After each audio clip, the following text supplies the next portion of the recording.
Entah apa yang merasuki Baginda Raja, hari itu Baginda sangat marah kepada Abu Nawas. Abu Nawas yang merasakan gelagat rajanya itu tak berani menatap. Ia senantiasa menundukkan kepalanya. Hai Abu Nawas, aku ada permintaan dan kamu harus bisa mengabulkannya. Titah Baginda Raja. Ampun Paduka yang mulia, kiranya permintaan apa yang Paduka inginkan? Jawab Abu Nawas penuh hormat. Sekarang juga kamu harus dapat mempersembahkan kepadaku seekor harimau berjenggot. Jika gagal, kamu akan saya hukum, kata Baginda Raja. Abu Nawas kaget mendengar perintah yang aneh itu. Dia menyadari Baginda sedang keluar bencinya kepada dirinya. Dari cara bicaranya, jelas sudah betapa Baginda kesal dengan Abu Nawas. Baiklah tuanku, semua perintah Paduka akan hamba laksanakan. Namun untuk perintah yang satu ini, hamba mohon waktu 1 minggu, pinta Abu Nawas. Baik, aku kasih kamu waktu 1 minggu, ucap Baginda Raja. Maka pulanglah Abu Nawas ke rumah. Agaknya ia sudah menangkap gelagat bahwa Raja sangat marah kepadanya. Baginda sengaja memberi perintah yang mustahil agar dapat menghukum dirinya. Mana ada harimau berjenggot, batin Abu Nawas dalam hati. Ini perkara serius, kali ini aku harus berhati-hati, pikir Abu Nawas gelisah. Namanya saja Abu Nawas, meski dalam keadaan terdesak, ide cemerlang selalu saja muncul dalam benaknya. Sesampainya di rumah, Abu Nawas kemudian memanggil 4 orang tukang kayu dan disuruhnya membuat kandang macan.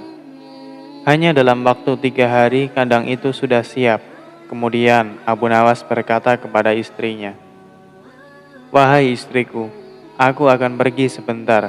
Nanti bila ada tamu yang datang, persilahkan masuk saja."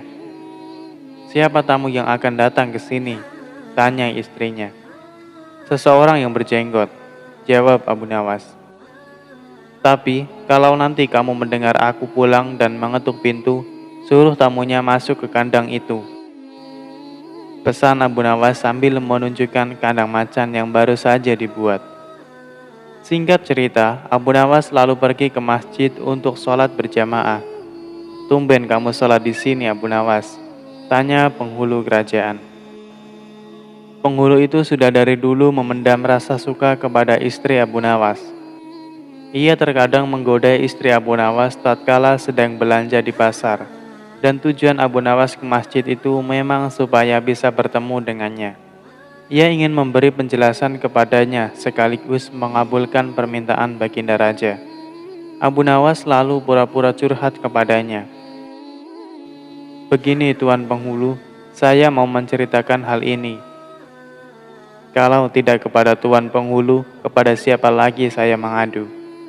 Tadi malam saya ribut dengan istri saya. Itu sebabnya saya tidak mau pulang ke rumah," kata Abu Nawas berpura-pura. Pucuk dicinta ulam pun tiba, pikir penghulu itu. Kubiarkan Abu Nawas tidur di sini, dan aku pergi ke rumah Abu Nawas menemui istrinya. Sudah lama aku menaruh hati kepada perempuan cantik itu. Otak nakal penghulu itu mulai berandai-andai. "Wahai sahabatku Abu Nawas, bolehkah aku menyelesaikan perselisihan antara kamu dengan istrimu itu?" tanya si penghulu. Abu Nawas menjawab, "Silahkan Tuan, hamba sangat berterima kasih atas kebaikan hati Tuan." Maka pergilah si penghulu ke rumah Abu Nawas.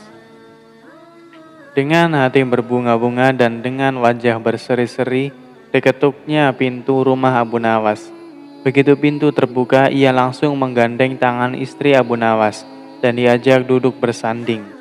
Maka keluarlah rayuan-rayuan maut dari mulut si penghulu. "Hai Adinda, apa gunanya punya suami jahat dan melarat? Lagi pula Abu Nawas hidupnya tak karuan. Lebih baik kamu jadi istriku saja. Kamu dapat hidup senang dan bisa membeli apapun yang Dinda inginkan. Daripada kamu hidup dengan Abu Nawas, kerjanya bertengkar terus." Istri Abu Nawas kaget dengan perkataan si penghulu itu. Sejak kapan dirinya bertengkar dengan Abu Nawas, suaminya? Ketika istri Abu Nawas hendak membantahnya, tiba-tiba terdengar suara ketukan pintu. Ia pun mengurungkan niatnya, sementara Tuan Penghulu terlihat gelingsatan mendengar ketukan pintu tersebut. "Kemana aku harus bersembunyi?" tanya si Tuan Penghulu kepada istri Abu Nawas. Sesuai dengan pesan Abu Nawas, sang istri menyuruh Tuan Penghulu bersembunyi di dalam kandang macan. "Tuan Penghulu, silahkan Tuan bersembunyi di dalam kandang itu," ujar istri Abu Nawas, sembari menunjukkan kandang yang terletak di kamar Abu Nawas. Tanpa pikir panjang lagi, penghulu itu langsung masuk ke dalam kandang dan menutupnya dari dalam. Sedangkan istri Abu Nawas segera membuka pintu, lalu masuklah Abu Nawas ke dalam rumah. "Hai istriku, apa yang ada di dalam kandang itu?" tanya Abu Nawas berpura-pura. "Tidak ada apa-apa, wahai suamiku," jawab istrinya. "Lalu apa putih-putih itu?" tanya Abu Nawas kembali. Dilihatlah penghulu itu gemetaran karena malu dan ketakutan. Kemudian Abu Nawas segera menutup kandang itu dengan kain putih. Tidak lama setelah itu, Abu Nawas memanggil 8 orang prajurit kerajaan dan menyuruhnya memikul kandang tersebut untuk dibawa ke istana. Di sepanjang perjalanan, para penduduk penasaran. Abu Nawas berhasil menangkap harimau berjenggot, tapi sayang mereka tak bisa melihatnya karena kandang tersebut ditutupi kain putih.